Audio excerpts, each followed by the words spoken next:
മണിരത്നത്തിൻ്റെ സംവിധാനത്തിൽ അദ്ദേഹവും ഉലകനായകൻ കമലഹാസനും ചേർന്ന് കഥയെഴുതി കമലഹാസനും സിംബുവും ഒരുമിച്ച് അഭിനയിക്കുന്ന സിനിമ. നമസ്കാരം, എൻ്റെ പേര് വിഷ്ണു. എൻ്റെ ചാനലിലേക്ക് ഏവർക്കും സ്വാഗതം.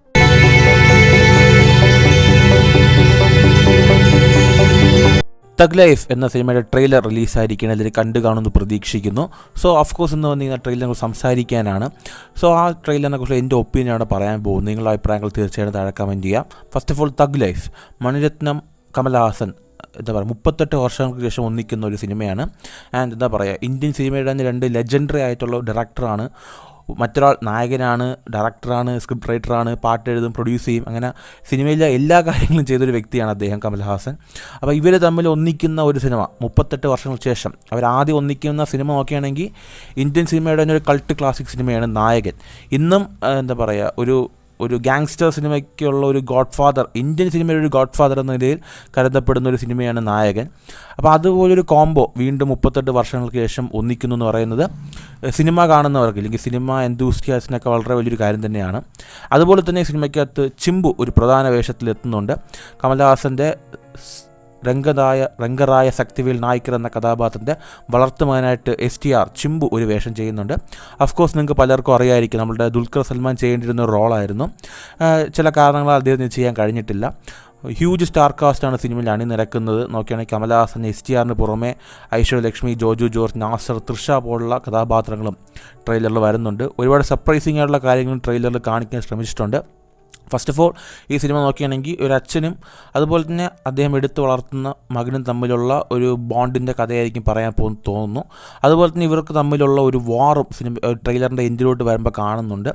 ഈ ട്രെയിലർ കാണാൻ നേരത്ത് മണിരത്നം ഇതിനു മുമ്പെടുത്ത ചെക്കച്ചവന്തമാന എന്ന സിനിമയുടെ ആ ഒരു ഒരു സ്പൈസ് കിട്ടുന്നുണ്ട്. ആ ഒരു സ്കെച്ച് പോലെ എനിക്ക് തോന്നുന്നുണ്ട്. കാരണം ചെക്കച്ചവന്തമാന നിങ്ങൾ കണ്ടിട്ടുണ്ടാവും. അതിലും നോക്കുകയാണെങ്കിൽ ഒരു ഡോണായിട്ടുള്ളൊരു അച്ഛൻ്റെ 3 മക്കൾ, അച്ഛൻ്റെ സ്ഥാനം പിടിക്കാൻ വേണ്ടി 3 മക്കളും തമ്മി പിറകിൽ കുത്തുന്ന പോലൊരു കഥയായിരിക്കും അതും. ആൻഡ് ഏകദേശം അതേ ഒരു ഫ്ലേവർ ഈ ഒരു ട്രെയിലറിൽ കാണാൻ കഴിയുന്നുണ്ട്. പക്ഷേ മണിരത്നത്തിൻ്റെ നമുക്ക് അങ്ങനെ അങ്ങനെ പറയാൻ പറ്റത്തില്ല. അദ്ദേഹം എന്തെങ്കിലും ഒരു കാര്യം ഈ സിനിമയ്ക്ക് അത് ഡിഫറൻ്റ് ആയിട്ട് ചെയ്തിട്ടുണ്ടാകാൻ ചാൻസ് വളരെ വളരെ കൂടുതലുമാണ്. ആൻഡ് എസ്പെഷ്യലി ഇത് നോക്കുകയാണെങ്കിൽ കമലഹാസൻ്റെ കഥയാണ്. ആൻഡ് ഒരു വാർത്ത വരുന്നുണ്ട്, 10 വർഷം മുമ്പ് തന്നെ കമലഹാസൻ ഈ ഒരു സിനിമ എഴുതി വെച്ചിരുന്ന ഒരു കഥയാണ്. അദ്ദേഹം 10 വർഷം മുമ്പ് തന്നെ ഹിന്ദിയിൽ ഈ സിനിമ അമർ എന്ന പേരിൽ ഡയറക്റ്റ് ചെയ്യാൻ ശ്രമിച്ചിരുന്നു. അദ്ദേഹം ഡയറക്ടറായിട്ട് സെയ്ഫ് അലി ഖാനെയൊക്കെ വെച്ച് ചെയ്യാൻ വേണ്ടി താല്പര്യപ്പെട്ടിരുന്നു. പിന്നെ എന്തൊക്കെ കാര്യം കൊണ്ട് സിനിമ പുഷ് ബാക്ക് ആയിപ്പോയി. അതിനുശേഷം മണിരത്നം ഈ ഒരു കഥ കേൾക്കുകയും അതിന് ഇഷ്ടപ്പെടുകയും അദ്ദേഹം ചില കാര്യങ്ങൾ അദ്ദേഹത്തിന് വേണ്ടിയുള്ള രീതിയിൽ മാറ്റുകയും ചെയ്തു എന്നാണ് പറയപ്പെടുന്നത്. എത്രമാത്രം സത്യമാണെന്ന് എനിക്ക് ക്ലിയർ ആയിട്ട് അറിയത്തില്ല. പക്ഷേ ഇങ്ങനെ റൂമർ വരുന്നുണ്ട്. ട്രെയിലറിലേക്ക് പോവുകയാണെങ്കിൽ ഒരുപാട് ലൊക്കേഷൻസിൽ തന്നെ ഷൂട്ട് ചെയ്തൊരു സിനിമയാണ്. സിനിമയുടെ ഗ്രാൻഡർ വളരെ വളരെ വലുതാണ്. അതുപോലെ തന്നെ കമലഹാസൻ്റെ കുറച്ച് ആയിട്ടുള്ള ലുക്കുകളും സിനിമയ്ക്കകത്ത് വരുന്നുണ്ട്. സോ നല്ല DAGing ചെയ്തിട്ടുണ്ട്. ട്രെയിലറിലെ ക്വാളിറ്റിയുള്ള DAGing നമുക്ക് കാണാൻ കഴിയുന്നുണ്ട്. ആൻഡ് STR ചിമ്പുവിൻ്റെ ലുക്ക് നോക്കുകയാണെങ്കിൽ എടുത്ത് തന്നെ പറയണം, ഭയങ്കര ഹാൻസം ആയിട്ടുണ്ട് കാണാനായിട്ട്. ആൻഡ് പിന്നെ നോക്കുകയാണെങ്കിൽ തൃഷ ഇതിൻ്റെ അകത്ത് നമ്മളുടെ കമലഹാസൻ്റെ ഒരു ലവ് ഇൻട്രസ്റ്റ് ആയിട്ട് വരുന്നുണ്ട്. ആൻഡ് അദ്ദേഹം അഭിരാമിയാണ് അദ്ദേഹത്തിൻ്റെ ഭാര്യയായിട്ട് വരുന്നത്.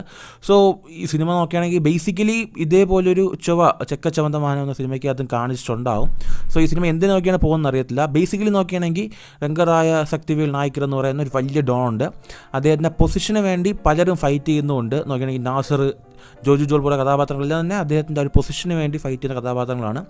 ചിമ്പു അദ്ദേഹം എടുത്തു വളർത്തുന്ന ഒരു കുട്ടിയാണ്, അമരൻ എന്നാണ് പേര്. സോ ഏതെങ്കിലും ഒരു കാലഘട്ടത്തിൽ ഈ സമയത്ത് അച്ഛനും ഈ വളർത്തുമകനും തമ്മിലുള്ള ആ ഒരു ഫൈറ്റ് ഇവരെല്ലാം മുതലെടുത്തിട്ട് അച്ഛനും മകനും തമ്മിലുള്ളൊരു ഫൈറ്റ് ആവാനുള്ള ചാൻസ് വളരെ വളരെ കൂടുതൽ വിശ്വസിക്കുന്നു.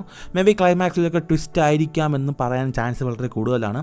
സോ ട്രെയിലർ നിങ്ങൾ കണ്ടോ എന്നുള്ള കാര്യം തീർച്ചയായും താഴെ കമൻറ്റ് ചെയ്യുക. നേരത്തെ പറഞ്ഞ പോലെ തന്നെ ഇതൊരു 38 വർഷങ്ങൾക്ക് ശേഷം മണിരത്നം അതുപോലെ കമലഹാസൻ ഒന്നിക്കുന്നതുകൊണ്ട് തന്നെ വളരെ വലിയൊരു ഹൈപ്പ് സിനിമയ്ക്ക് ഇപ്പം തന്നെ കിട്ടിയിട്ടുണ്ട്. സിനിമ അനൗൺസ് ചെയ്ത സമയത്ത് തന്നെ കിട്ടിയിട്ടുണ്ട്. സോ നിങ്ങൾ എത്ര പേര് എക്സൈറ്റഡ് ആണുള്ള കാര്യം തീർച്ചയായും താഴെ കമൻറ്റ് ചെയ്യുക. ട്രെയിലറിൻ്റെ ആ ഒരു പോർഷൻ, ആ ക്ലൈമാക്സ് പോർഷനൊക്കെ നോക്കുകയാണെങ്കിൽ അത് കാണിക്കേണ്ടിയിരുന്നോ? ട്രെയിലറിൽ ഒരു സസ്പെൻസ്, സിനിമ കാണാത്തൊരു സസ്പെൻസ് ആയിട്ട് തന്നെ റിവീൽ ചെയ്യാമായിരുന്നു. എസ്പെഷ്യലി കഥ നമുക്ക് വായിച്ചെടുക്കാൻ പറ്റുന്നുണ്ട്, പക്ഷേ നമുക്ക് ക്ലിയർ ആയിട്ട് അറിയത്തില്ല എന്താണ് സ്റ്റോറി എന്നുള്ളത്.